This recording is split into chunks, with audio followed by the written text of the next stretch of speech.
بیان کرنے کی کوشش کرتا ہوں. دیکھیے میرا مولا کی ایک لقب، اسی لقب پر آج گفتگو ہونا ہے اور اسی کو آپ نے آج اپنے اذہان عالیہ میں اور قلب مطہرہ پر لکھ کے یہاں سے باہر جانا ہے. مولا کائنات کی ایک حدیث جسے میں نے سرنامہ کلام قرار دیا، عجیب و غریب حدیث ہے. میرا مولا فرماتا ہے ایاک والغضب، غصے سے ہمیشہ بچے رہو، غصے سے ہمیشہ پرہیز کرو. کیوں؟ وجہ آگے خود مولا بیان فرماتا ہے اولھا الجنون، غصے کا پہلا جو ریئیکشن ہے آدمی کو پاگل بنا دیتا ہے. اولھا الجنون، پاگل ہو جاتا ہے، کریک ہو جاتا ہے، معبوف ہو جاتا ہے، کچھ بھی اس کو سمجھ میں نہیں آتا ہے. وآخرھا الندم، جب غصہ ٹھنڈا ہو جاتا ہے تو پھر جو ہے شرمندگی اٹھانی پڑتی ہے. مولانا کائنات کے جملے کا نہج البلاغہ کے اندر آپ کلمات قیصار میں دیکھیے گا یہی جملے آپ کو ملیں گے. یعنی غصے کی دو ریئیکشن اور دو جو ہے نقصان میرے مولا نے بیان کی، اور اس غصے کو سمجھنے کی ضرورت ہے. آج کل ہم میں سے ہر کوئی اپنے ناک پہ غصہ لے کے گھر سے باہر نکلتا ہے. اگر گھر میں غصہ نکالنے کا موقع نہ ملے تو پڑوس سے نکل جائے گا، پڑوس سے نہ ملے تو مسجد میں نکلے گا، مسجد میں نہ ملے تو چوک میں نکلے گا. ہے یا نہیں؟ میں غلط تو نہیں بات کر رہا ہوں، یہی تو ہمارے معاشرے میں آپ کو آج کچھ دیکھنے کو مل رہا ہے نا. دیکھیے اس غصے پر جو قابو پاتا ہے نا، اس کے بارے میں دو چار جملے انشاءاللہ آپ کو لطف آئے گا. ہمارے یہاں پر مذہب حقہ میں علماء کی کیٹیگریز ہے. مثلا یہ فقہ میں ماہر ہے، یہ اصول میں ماہر ہے، یہ کلام میں ماہر ہے، یہ علم رجال کے ماہر ہے. آپ مجتہدین یعنی جو بڑے بڑے علماء کی بات کر رہا ہوں، تو یہ فقہ کا بڑا جو ہے ماسٹر آدمی ہے. یہ جو ہے مثلا جو ہے اصول میں ماسٹر ہے. ذہن میں رکھیے گا یہ جو ہمارا جسم ہے نا، دو چیزوں سے مکمل ہوتا ہے. ایک یہ ظاہری جسم، ایک روح. جسم بیمار پڑ جائے تو اس کے لیے ڈاکٹر کی ضرورت ہے. بالکل اسی طرح روح بیمار پڑ جائے تو ہمیں ڈاکٹر کی ضرورت ہے. اس سے کہا جاتا ہے کہ معلم اخلاق. روح کی بیماری کو ٹھیک کرنا ہے تو آپ کو اخلاق پڑھانے والے کے سامنے زانو ادب طے کرنا ہوگا تاکہ ہمارے روح کی بیماری ٹھیک ہو جائے. دو باپ بیٹے گزرے ہیں بڑے زبردست علم اخلاق میں جو ہے پائے کا معراج پر فائز، جناب مرحوم احمد نراقی اور ان کا جو بیٹا ہے مہدی نراقی. نام ذہن میں رکھیے گا. دونوں کی کتاب ہے، باپ کی کتاب ہے معراج السعادہ اور بیٹے کی کتاب عربی میں 4 جلدوں پر ہے عروج السعادہ. دونوں باپ بیٹے کی کتاب ہے. اس میں غصے کے باب میں انہوں نے عجیب و غریب ایک جملہ لکھا ہے، وہ میں آپ کی خدمت میں بیان کرنے جا رہا ہوں. غصہ انسان کی فطرت ہے. جب غصہ آتا ہے نا تو سب سے پہلا ریئیکشن کیا آتا ہے؟ مار ڈالنا. یہی تو ہے نا. انسان کو جب غصہ آتا ہے تو اپنے مرد مقابل کے لیے میرے دل میں، آپ کے دل میں کیا فیلنگ جو ہے پیدا ہوتا ہے؟ یہی تو ہے، میں اس کو نہیں چھوڑوں گا، میں اس کو اپنے انداز میں سمجھاؤں گا، کہیں کا نہیں چھوڑوں گا. یہی تو آتا ہے نا. قرآن سے پوچھئے اگر کوئی آپ کو تھپڑ مار دے تو کیا آپ کو پلٹ کر اسے تھپڑ مارنا چاہیے؟ قرآن کیا کہتا ہے؟ دیکھیں بہت نازک مرحلہ ہے. اب کی خاموشی مجھے سمجھ آ رہی ہے لیکن آپ کو لے کر جانا ایک منزل تک. قرآن کہتا ہے تم بھی تھپڑ مار سکتے ہو. میں خلاصہ پیش کروں، پورا تفسیر میں جانے کے لیے میرے پاس وقت نہیں ہے، نہ آپ کے پاس سننے کی سکت ہے. قرآن کہتا ہے تم بھی مار سکتے ہو، اتنا ہی مارو گے جتنا اگلے نے مارا ہے. اللہ اکبر. مثلا اب میں مثال دیتا ہوں اور زیادہ واضح ہو جائیں گے. میں ممبر پہ بیٹھا ہوں، کسی حضرت نے کہا کیسا آدمی ہے یار، اس کو آپ نے ممبر پہ بٹھایا، اس کو نہ تمیز، نہ بولنے کا ادب، نہ کچھ جاہل آدمی کو آپ نے ممبر پہ بٹھایا. مجھے غصہ آیا. میں نے کہا آپ جاہل، آپ کا باپ جاہل، آپ کا دادا جاہل. غور سے سنیے گا، قرآن کہتا ہے اس نے صرف تجھے جاہل کہا تھا، اس کے باپ نے تمہارا کیا بگاڑا تھا، دادے نے کیا بگاڑا تھا، تم صرف اسی کو جاہل کہتے، یعنی جاہل جاہل کے ادلا بدلا ہو جاتا، باپ دادے کو کیوں بیچ میں لایا؟ یعنی جو آپ سے جو ہے آپ کے اوپر تجاوز کرے بالکل برابر، یہ ممکن نہیں ہے۔ مرحوم احمد نراقی فرماتے ہیں اگر تم بدلہ دینے کی کوشش کرو گے، فطرت انسانی میں یہ ہے ہی نہیں ہے بدلہ بالکل 100% برابر ہو۔ مثلا اگلے نے آپ کو ایک ضرب جو ہے لگائی ہے تو آپ بالکل اسی انداز میں اسی جو ہے وزن کے ساتھ اسی جگہ پر آپ پلٹ کے اس کو جو ہے ضرب لگائیں، یہ ممکن نہیں ہے۔ تو پھر مرحوم احمد نراقی نے اس کے لیے حل نکالا۔ اس کا حل یہ ہے کہ تم بدلہ دینے کی کوشش مت کرو، اس پہ چھوڑو، اس کا بدلہ سب سے زیادہ شدید ہے۔ اللہ سبحان اللہ۔ تم مت دے دو بدلہ، رب ارباب پہ چھوڑو، اس کا بدلہ شدید ہے۔ اس کے بعد اس کا نسخہ انہوں نے اس کا طریقہ علاج بتایا، بدلہ دینے کی کوشش مت کرو بلکہ معاف کرنے کے فائدے بتاؤ، کیونکہ معاف کرنے والا خدا کے پاس عظیم ہوتا ہے۔ معاف کرو۔ اب اسی کے اوپر دو چار جملے، لیکن ایک واقعہ آپ کا سنا ہوا ہے، اس کو مثال کے لیے جوڑ رہا ہوں تاکہ آپ کی سماعت اور بلند ہو جائے۔ بنی اسرائیل کے ایک نبی تھا، خواب دیکھا اللہ نے۔ دیکھیں ہمارے اور نبی کے خواب میں فرق ہے۔ اگر ہم خواب دیکھیں تو اپنے دن کے وسوسے کو رات میں ہم دیکھ لیتے ہیں، اس کی کوئی حقیقت نہیں ہے۔ بس اوقات مومن کے خواب حقیقت سے تعبیر ہو جاتے، وہ الگ مسئلہ ہے، ورنہ اکثریت کا خواب کوئی اس کی معنی نہیں ہے، نہ اس کا کوئی ریئیکشن کچھ بھی نہیں ہے، لیکن ہمارے وسوسے اپنے جگہ پر، لیکن یہ میرا موضوع نہیں ہے۔ اگر نبی خواب دیکھے تو پھر وہ حکم خدا ہے۔ جناب درود پڑھیے گا محمد صلی علی محمد۔ اسماعیل نے، جناب ابراہیم نے اپنے بیٹے حضرت اسماعیل سے کہا کہ بیٹا میں نے خواب دیکھا ہے۔ اسماعیل کا جواب کیا ہے؟ یا ابتی افعل ماذا تؤمر۔ یہ جواب ہے جناب اسماعیل کا، بابا آپ اپنے خواب پر عمل کیجئے، ایسا نہیں ہے۔ کیا جواب دیا؟ اے میرے بابا جو حکم آپ کو وہاں سے آیا ہے اس پر عمل کیجئے۔ انبیاء خواب دیکھیں گے وہ حکم پروردگار ہو سکتا ہے۔ نبی نے خواب دیکھا کل گھر سے باہر نکلو تو پھر یہ کام کرنا۔ پہلا کام کیا ہے؟ سب سے پہلے جب گھر سے باہر جو نکلے جو چیز نظر آئے اسے کھا جاؤ، اس کے بعد دوسری چیز نظر آ جائے اسے چھپا دو، تیسری چیز نظر آئے اس سے بھاگ جاؤ۔ یہ عجیب ہے، یعنی تیسری چیز نظر آئے اس سے بھاگ جاؤ، چوتھی چیز نظر آ جائے تو اس کو جو ہے یعنی مایوس مت کرو۔ یعنی اس طرح کے 5 چیزوں کے بارے میں، میرا یہ سارا سنانا مقصود نہیں ہے۔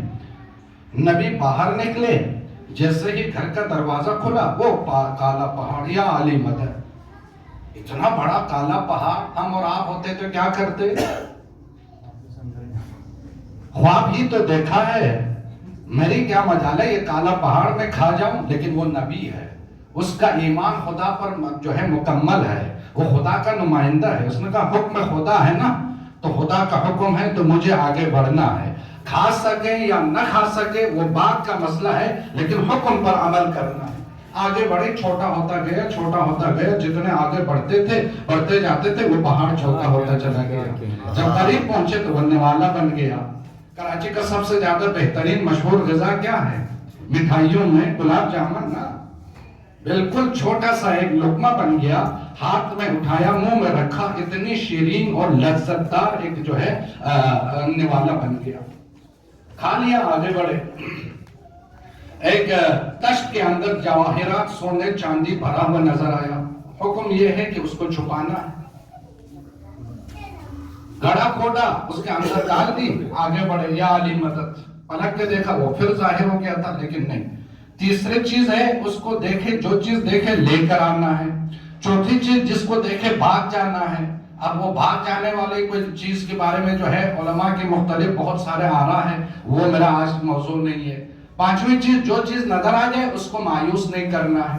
گھر آ گئے، سویا، پھر خواب نظر آیا، جو آپ کو میں نے کام کرنے کے لیے کہا تھا آپ نے کیا؟ ہاں پروردگار، یہ کیا مطلب ہے؟ میں نے آپ کو یہ جو کام کروایا ہے اس کا مطلب آپ کچھ سمجھے؟ غور سے سنیے گا. آواز قدرت آتی ہے، یہ حقیقت نہیں تھا، یہ سمبل تھا. مثال کے لیے میں نے آپ سے یہ سارے کام کروایا تھا. یعنی سب سے پہلے جب آپ گھر سے نکلے تو پہاڑ نظر آیا نا، جس کو کھانے کا میں نے حکم دیا تھا. یہ مثال تھا آپ کے غصے کے لیے. یعنی انسان کو جب غصہ آ جائے تو اس پر قابو پانے کے لیے انسان کو جو ہے صبر اور تحمل کی ضرورت ہے. تم صبر اور تحمل سے کام لو تو غصہ خود ہی ٹھنڈا ہو جائے گا، وہ شیرین نوالا بن جائے گا. اور جو چیز تمہیں نظر آئے تو چھپانے کے لیے کہا تھا نا، وہ تمہاری نیکیاں ہے. در حقیقت تمہاری نیکیاں ہیں. نیکی کر کے فیس بک پر تشہیر کر کے خود کو بھی بدنام، اور جن کے نام تم لے کے فیس بک پہ آگے بھیج رہے ان کو بھی بدنام مت کرو. نیکی کر کے چھپانا تمہارا کام ہے، اس نیکی کو دنیا کے سامنے لے کر آنا میرا کام ہے.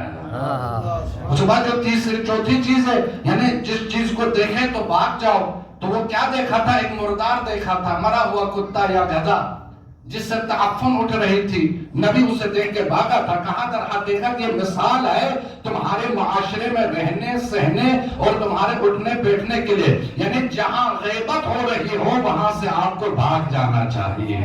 سبحان اللہ سبحان اللہ. یہی اسی میں تمہاری عاقبت ہے. یہ ساری چیزیں ہیں. میرا موضوع یہ سب نہیں ہے. ایک جملہ ہے غصے کو پی جانا. اور غصے کے لیے مولا کائنات کیا فرماتے ہیں؟ ابھی میں نے آپ کے خدمت میں حدیث سنا دی، ایاک والغضب، غصے سے بچے رہو. کیوں؟ کیونکہ اولھا الجنون وآخرھا الندم. رحمت دو عالم فرماتے ہیں کہ الغضب، اللہ اکبر، درود پڑھیے گا محمد صلی علی محمد وآل محمد. امام صادق فرماتے ہیں الغضب مفتاح کل الشر، غصہ ہر برائی کی چابی ہے. اس سے بچے رہو تو پھر تم برائی سے بچے رہو گے. غصہ کرنا چھوڑ دو تو پھر یہی تمہاری زندگی کے لیے، تمہارے عاقبت کے لیے خیر ہو جائیں گے. اگلا فقرہ پیغمبر فرماتے ہیں الغضب یفسد الایمان کما یفسد الخل العسل. یعنی غصہ ایمان کو اس طرح سے کھا جاتا ہے جیسے سرکہ اگر آپ شہد میں ڈالیں گے نا، شہد برباد ہو جائے. غصہ انسان کی ایمان کو برباد کر دیتا ہے، پیغمبر کی حدیث. اس کے بعد ایک بہت خوبصورت حدیث ہے. اب اگر یہ آپ کو سمجھ میں آ جائے نا، میں سمجھوں گا آج کی مجلس مکمل ہو گئی. دیکھیے ہمارے یہاں پر علماء مصائب پڑھتے ہوئے ایک جملہ، قرآن کا جملہ ہے، اجرکم علی اللہ. مطلب کیا ہے؟ آپ کا اجر خدا پر ہے. آسان لفظوں میں اس کا یہی ترجمہ ہے، اجرکم علی اللہ، آپ کا اجر اللہ پر ہے. یہ اکثر ہمارے علماء اپنے مصائب کے دوران سامعین کے لیے یہ جملہ استعمال کرتے ہیں. اب حدیث سنیے گا، عجب حدیث ہے. روز قیامت ینادی منادی یوم القیامہ من کان لہو علی اللہ اجر فلیقم. پیغمبر کی حدیث ہے، بہت خوبصورت حدیث ہے. کیا فرمایا؟ من کان لہو علی اللہ اجر فلیقم. یعنی قیامت کے دن منادی آواز دیں گے، جس کا خدا پر کوئی حق ہے وہ کھڑے ہو جاؤ. جس کا اپنے خدا پر کوئی حق ہے وہ کھڑے ہو جاؤ. کوئی کھڑا نہیں ہوگا. اگلا فقرہ عجب ہے، الا العافون، وہی لوگ کھڑے ہو جائیں گے جو غصے کو پی کر معاف کر دیتا ہے. سبحان اللہ سبحان اللہ. غصے کو پی کر اگلے کو معاف کر دیتا ہے، وہی لوگ کھڑے ہو جائیں گے. یعنی اجرکم علی اللہ، آپ غصے کا اظہار کیے بغیر معاف کر دیں گے تو آپ کا اجر خدا پر ہے.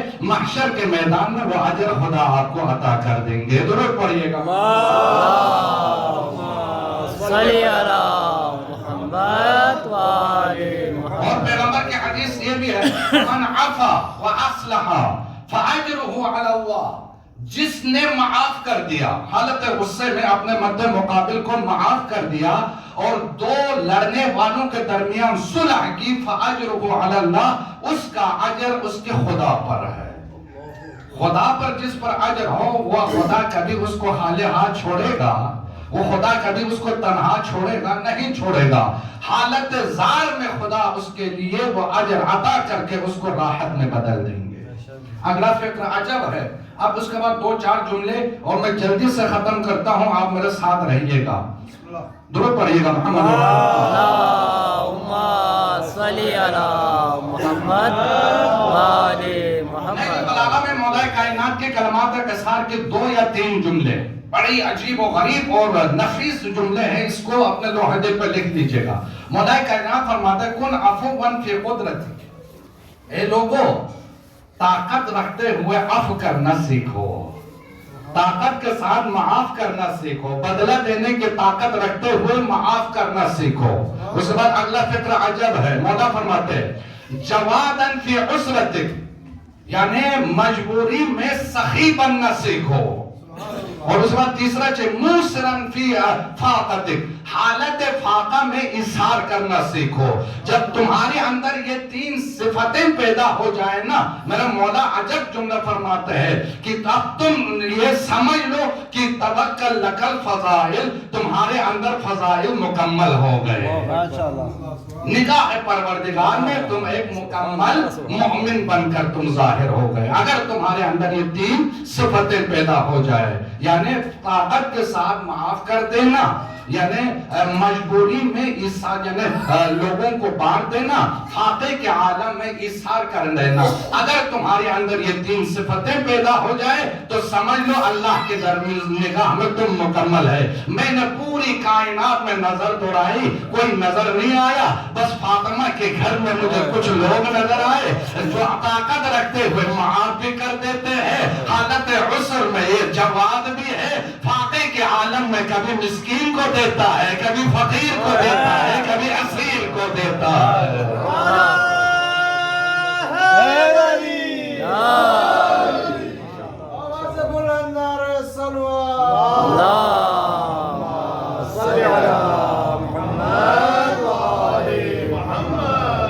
اچھا، حدیث کے اندر ایک جملہ ہے لِكُلِّ شَيْءٍ زَيْنٌ، اور سا سنیے گا، میں نے کہا نا آج کے مجلس عجیب و غریب ہونے والا ہے۔ ہر شے کی ایک زینت ہے، مثال دیتا ہوں 2-3 چیزوں کا۔ لِكُلِّ شَيْءٍ زَيْنٌ، اس کائنات میں جو کچھ ہے نا اس کے لیے ایک زینت ہے۔ مثلا علم لے لیجئے، علم کی زینت کیا ہے؟ زینت العلم النشر، علم کی زینت یہ ہے اس کو پھیلانا، اپنے آپ اندر دبا کر نہیں رکھنا ہے، دوسروں تک منتقل کرنا، یہ علم کی زینت ہے۔ اب اسی طریقے سے گھر کے اندر جو ہے گھر کی زینت، آگے بڑھیے گا، عجیب و غریب ہے۔ اور دوسرا جملہ اسی حدیث کے ساتھ جڑا ہوا ہے، لِكُلِّ شَيْءٍ زَكَاةٌ، ہر شے کی ایک زکوٰۃ ہے۔ علم کی زکوٰۃ کیا ہے؟ النشر، اسے پھیلانا۔ گھر کی زکوٰۃ کیا ہے پتہ ہے آپ لوگوں کو؟ اب آپ دیکھیں، آپ میں سے اکثر اس سے مخالفت بھی کر سکتے، لیکن حدیث کیا کریں، آپ کو بیان کرنا ہے۔ گھر کی زکوٰۃ کیا ہے؟ یعنی گھر خریدتے وقت خمس نکالے، اس کو پاک کر کے اس کو گھر خرید لے، یہی ہے گھر کی زکوٰۃ۔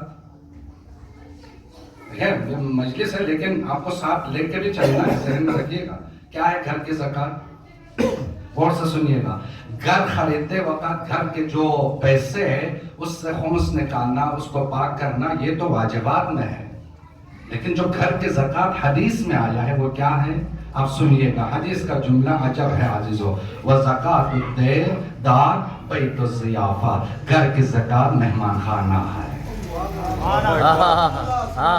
کبھی مہمان خانہ خالی نہ رہنے پائے، درود پڑھیے گا محمد۔ اللہم صلی علی محمد وآل محمد۔ اس کو ذرا رہنے دے، ادھر ادھر کریں گے میں ڈسٹرب ہو جاتا ہوں، درود پڑھیے گا محمد۔ اللہم صلی علی محمد وآل محمد۔ زکوٰۃ الدار الضیافہ، گھر کی زکوٰۃ ضیافت ہے۔ تو میں نے کیا کہا؟ ہر شے کے لیے ایک زکوٰۃ ہے۔ اور سے سنیے گا، تو طاقت کی بھی کوئی زکوٰۃ ہوگی نا؟ طاقت کی زکوٰۃ ہے یا نہیں؟ آپ دیکھیں اس میں بیچ میں نے کہا ہر شے کی ایک زینت ہے، علم کی زینت نشر کرنا ہے۔ خدا نے کتنے خوبصورت چہرے عطا کیا آپ لوگوں کو، حسن کی بھی زینت جو ہے زکوٰۃ ہے یا نہیں؟ حسن کی زکوٰۃ کیا ہے؟ مائیں بہنیں اور میرے جوان بزرگ تو ہے ہی میرے ساتھ نورانی ہے، آپ اور سے سنیے گا، حسن کی زکوٰۃ کیا ہے؟ حسن کی زکات پاک دامنی ہے. حسن کی زکات پاک دامنی ہے. یعنی خدا نے تجھے خوبصورت بنایا ہے تو پاک دامن رہو, تمہارے حسن پہ 4 چاند لگ جائے گا. تو آج کل جوان ہے نا بھائی, دوسرے کو دیکھ کے اس کے نقل اتار کے کبھی یہاں سے بال ٹیڑھا, کبھی وہاں سے بال ٹیڑھا, کبھی داڑھی یہاں سے, کبھی یہاں, کبھی وہاں. جب ہم لوگ مذاق میں تقلید کرنے کی کوشش کرتے ہیں نا تو کیا جواب ملتا ہے جوانوں کی طرف سے؟ ارے مولانا آپ تو بہت پیچھے رہ گئے ہو, یہ تو آج کل کا فیشن ہے, اس کے بغیر تو لڑکیاں پڑھتی نہیں ہیں. یہی جواب بھی ملتا ہے بھائی, ہے یا نہیں؟ غور سے سنیے گا. محشر کے میدان میں آپ کے حسن کے متعلق سوال ہوگا. اے میرے بندے, تم نے اپنے حسن کا کیا کیا؟ تم نے اس حسن کو, اس کا زکات تمہیں نکالنا تھا, زکات کیوں نہیں نکالا, خراب کیوں کیا؟ غور سے سنیے گا. تو یہ وہاں پر بھی اسی طرح کی اسٹیوٹ پیش کریں گے. اللہ رب العزت یوسف کو آواز دیں گے, ہاں یوسف ان کے سامنے کھڑے ہو. بتاؤ تم زیادہ خوبصورت تھے یا یوسف زیادہ خوبصورت تھے؟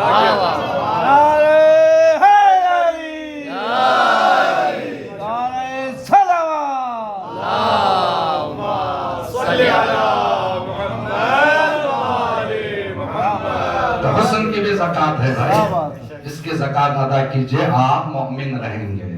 اس کے زکات ادا کیجئے آپ آل محمد کے نگاہ میں شیعہ رہیں گے. اس کے زکات ہے. تو ہر شے کے لیے ایک زکات ہے. تو آپ یہ جو طاقت ہے نا, خدا نے آپ کو زور بازو عطا کیا ہے, تو طاقت کی زکات کیا ہونا چاہیے؟ جزاک اللہ. طاقت کی زکات معاف کرنا. ہمارے مولا فرماتے ہیں یعنی وَالزَّكَاةُ الْقُدْرَةِ الْعَفْوَ, قدرت یعنی طاقت کی زکات عفو ہے, یعنی معاف کر دینا ہے. مثلا ابھی میری جو ہے آپ کے ساتھ لڑائی ہو گئی, ٹھیک ٹھاک ہمارے جو ہے آپس میں گرما گرمی ہو گئی. اب میں ٹھہرا بڑا جو ہے بدتمیز آدمی, میں نے کہا میں آپ کو چھوڑوں گا نہیں. اب میں جہاں آپ نوکری کرتے تھے وہاں چلے گئے, کہا یہ آدمی ٹھیک نہیں ہے, اس کا کریکٹر ٹھیک نہیں ہے, یہ فلان ہے, یہ فلان ہے, یہ فلان ہے, آپ اس کو اپنے نوکری سے جو ہے اس کو جو ہے نکال دیجئے. اتفاق سے جو آپ کا باس ہے اس کا آپ کا ریلیشن بہت اچھا ہے, اس نے کہا خاموش ہو کے چلے جاؤ گھر, اگر اس طرح کی یہاں ٹٹر کریں گے تو تجھے اندر کر دوں گا. میں اپنے ہاتھ پیر مارنے کے بعد بے بس ہو کے گھر آیا, اور آنے کے بعد تھوڑے دیر 2-4 دن رکے, بیچ میں 1-2 بھائی نے جب بات کی, میں نے کہا اچھا پھر معاف کر دیتا. اللہ اکبر. اچھا دیکھیں یہ میں کیوں کہہ رہا ہوں, اس کے پیچھے ایک ریزن ہے, قرآن کی آیت سے آپ کو جوڑنا ہے. یعنی اپنے طور پر اگلے کو نیچا دکھانے کی کوشش کرنے کے بعد, اگلے کو ضرر پہنچانے کی کوشش کرنے کے بعد, ناکام ہو جانے کے بعد اگر آپ معاف کرو گے, اس معافی کی کوئی ویلیو نہیں ہے. معافی کی جو زکات ہے, قدرت کی زکات ہے, آپ بدلہ دینے کی طاقت رکھنے کے باوجود رضائے پروردگار کے لیے معاف کر دیں, یہی قدرت کی زکات ہے. یہی قدرت کی زکات ہے. اب آگے دیکھیے گا, العفو مع القدرۃ جنۃ من عذاب اللہ, طاقت کے ساتھ معاف کر دینا اللہ کے عذاب کو روکنے کا سپر ہے. یعنی آپ کے معاشرے میں اگر معافی کا اگر جو ہے دور دورہ ہو, معافی کا رواج ہو نا, تو اس محلے پر, اس شہر پر خدا کے عذاب نازل نہیں ہوتے, کیونکہ معاف عذاب الہی کو روکنے کے سپر ہے, پیغمبر نے فرمایا. اس کے بعد ایک اور مسئلہ ہے, مثلا میری اور آپ کی لڑائی ہو گئی, بات ختم ہو گئی. اب مثلا آپ نے آ کے کہا آپ مولانا ہے بھائی, میں تو عام آدمی ہوں, آپ ہمارے پیش نماز سے معاف کیجئے گا, میں پہل کرتا ہوں آپ سے معافی مانگنے میں. میں تھا جو ہے متکبر آدمی, 5-6 باتیں سنانے کے میں نے کہا چلو معاف کر دیا. یہ بھی ہوتا ہے معاشرے میں, 2-4 باتیں جو ہے اگلے کو چبھنے والی کرنے کے بعد کہا چلو پھر ٹھیک ہے میں نے معاف کر دیا. قرآن کہتے ہیں ایسی معافی کا کیا فائدہ 10 باتیں سنا کے اگلے کو ذلیل کرتے. قرآن میں آگے جملہ فرمایا فَاصْفَحْ صَفْحَ الْجَمِيلِ, اگر آپس میں مصافحہ کرنا ہے, آپس میں دوریاں, آپس کی دوریوں کو ختم کرنا ہے تو خوبصورت طریقے سے ختم کرو, خدا کو وہ پسند ہے. ذلیل کر کے معاف کرنا کوئی معافی نہیں ہوتا.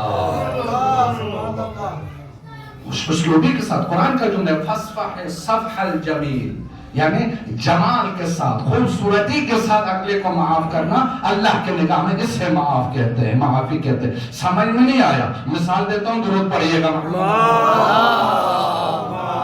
صلی علی محمد وآلِ محمد۔ باب الحمائش کی مجلس ہے، لقب کاظم ہے، سنیے گا عزیزو۔ کان فی المدینہ رجل عمری من نسل عمر الخطاب، روایت کا جملہ یہ ہے، مدینے میں دوسرے کی نسل سے ایک بندہ رہتا تھا، ایک عمری رہتا تھا۔ وَيَصُبُّهُ عَلَى مُوسَى بْنِ جعفر، امام کاظم علیہ السلام کو برا بلا کہتے تھے، دشنام درازی کرتا تھا وہ مرحوم۔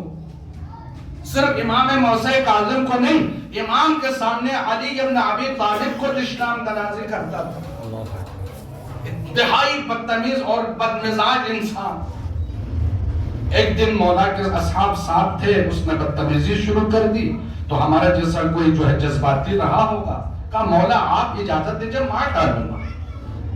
امام کاظم سے کہہ رہا ہے آپ اجازت دیجئے اس بدتمیز کو، اس جسور کو مار ڈالوں گا۔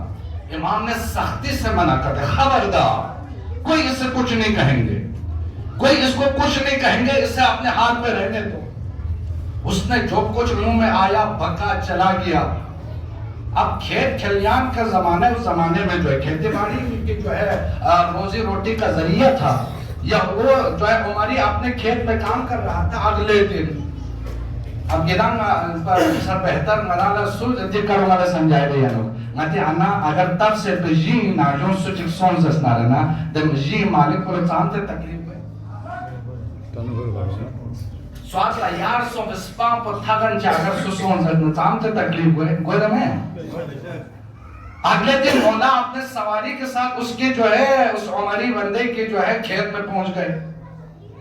اب اس نے دور سے دیکھا تپا ہوا پہلے سے ہی سے رہے آل محمد سے، امام کو اس کے کھیت میں داخل ہوتے دیکھا تو اس نے چلانا چیخنا شروع کر دیا، ارے رک جاؤ میرا کھیت خراب مت کرو، یہ وہ جو اس نے جو ہے اپنے انداز میں سمجھانا تھا اس نے کوشش کی۔ میرا مولا جو ہے ساتھوں امام خاموشی کے ساتھ اس کے پاس پہنچ گئے، مسکرا کے کہا بھیا کیا حال ہے؟ اب اگر تپے ہوئے آدمی سے آپ کیا حال ہے کہیں گے نا، کیا جواب ملے گا آگے سے آپ خود بہتر سمجھ سکتا ہے۔ میرے مولا نے جب اس سے باتیں شروع کی، کہا کہ اس کھیت میں تم نے جو فصل ڈالا ہے کتنا جو ہے خرچہ ہوا ہے؟ اس نے کہا 100 دینار، 100 دینار یا 100 درہم میرا خرچہ ہوا ہے اس کھیت کو جوتنے کے لیے اور اس میں بیج ڈالنے کے لیے۔ اگلا فقرہ عجب ہے، کتنے کی امید ہے؟ یعنی ریٹرن میں کتنے ملنے کی امید ہے؟ عمری کہنے لگا کیا میں کوئی غیب جانتا ہوں؟ اتنے ملیں گے؟ میں غیب کا مالک نہیں ہوں۔ میرے مولا نے کہا میں نے تجھے فگر نہیں پوچھا ہے، کتنے کی امید ہے؟ امید خدا پہ رکھا جاتا ہے، کسی اور کے ساتھ امید نہیں باندھا جاتا۔ اس نے کہا 200 دینار کی امید ہے۔ میرے مولا نے اپنے جیب میں ہاتھ ڈالا، 300 دینار کی تھیلی نکالی، اس کے ہاتھ پہ رکھا۔ گالی دینے والا مولا کو اور امام علی کو سب پہ شتم کرنے والا، اصحاب غصے میں آئے۔ مولا نے کہا میرا نام کاظم ہے، میں جانتا ہوں اسے کیسے ہینڈل کرنا ہے، میں غصے کو پی جاتا ہوں، تم بھی غصے کو پی جاؤ۔ اگلے دن کھیت میں آیا، عمری کے ساتھ ملاقات کی، 300 درہم اس کے ہاتھ میں رکھا، کافی دیر تک مولا کی چہرہ انور کو دیکھتا رہا۔ اس کے بعد قدموں کو بوسہ دینا شروع کیا، ہاتھوں کو بوسہ دینا شروع کیا، پیشانی کو بوسہ دینا شروع کیا۔ اب میرا مولا مسکرا کے وہاں سے چلے، نماز ظہر کا وقت قریب ہوا تھا۔ میرا مولا مسجد میں پہنچے تو وہ عمری پہلے سے مسجد میں موجود تھا۔ جیسے ہی نگاہ پڑی میرے مولا کے رخ انور پر اس عمری کی، اس نے کھڑے ہو کر بلند آواز سے ایک جملہ کہا، قرآن کی آیت کی تلاوت کی، اللہ یجعل حیث یجعل رسالتا، میرا خدا خوب جانتا ہے رسالت و امامت اور ہدایت کی ذمہ داری کس خاندان میں رکھنا ہے۔ یہ ہے غصے کو پینے کا سلیقہ، یہ ہے غصے کو پی جانے کا طریقہ، میرے کاظم امام نے سکھایا ہے۔ اب سارے لوگ ہکا بکا، جو کل تک مدینے میں مولا کا دشمن تھا سب سے بڑا، کل تک مدینے میں سب سے بڑا بدتمیز مولا کے خلاف غلاظتیں بکنے والا آج قرآن کے آیتوں کی تلاوت کر رہا ہے. لوگ عمر آئے اس عمری کے پاس, بھائی کیا ہو گیا, طبیعت تو ٹھیک ہے, کیا مسئلہ ہے؟ کل تک تو تم ان کے خلاف تھے, آج تمہارا تیور بدلا ہوا نظر آتا ہے. اس کے عجب جواب دیا, جو تم نے سنا ہے وہی صحیح ہے. میں کل غلط پر تھا, آج میں ہدایت کے راستے پہ آیا ہوں. اب میرے مولا اپنے دولت سرا کی طرف بڑھے, اصحاب میرے مولا کے ساتھ تھے. پلٹ کر میرے مولا نے ایک جملہ کہا, دیکھا نہیں تم نے, اگر تم اس کو قتل کرتے تو میں اپنے ایک محب سے محروم ہو جاتا. 300 روپیہ میں میرا کام ہو گیا, اب اس کا عقیدہ بدل گیا. اگر غصہ دکھاتا تو اس کی نسلیں ختم ہو جاتی. میں نے اپنے غصے کو پی گیا, اس کی نسل میں قیامت تک آل محمد کے محب آتا رہے گا.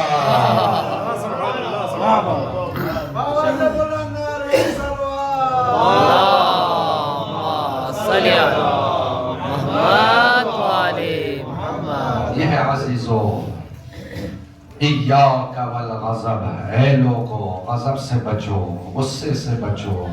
کیوں؟ اس کا جو پہلا ریئیکشن ہے وہ انسان کو پاگل بنا دیتا ہے, جو آخری ریئیکشن ہے انسان شرمندہ ہو جاتا ہے. اگر ان دونوں سے بچنا ہے تو اپنے غصے پر قابو کرنا سیکھو. جس معاشرے میں غصے پر قابو کرنے کی عادت ہوگی اس معاشرے میں خدا کا عذاب کبھی نازل نہیں ہوتا. یہ میرے مولا کا جملہ ہے. کس امام کی مجلس میں بیٹھے ہو آپ؟ باب الحوائج کی مجلس ہے نا, بس 2 ہی جملے, زیادہ آپ کو وقت نہیں لینا ہے, ابھی لائٹ بھی جانے والی ہے. 2-4 جملے مسائل کے دل کھول کے سنیے گا, دل کھول کے روئیے گا. پتہ نہیں میرے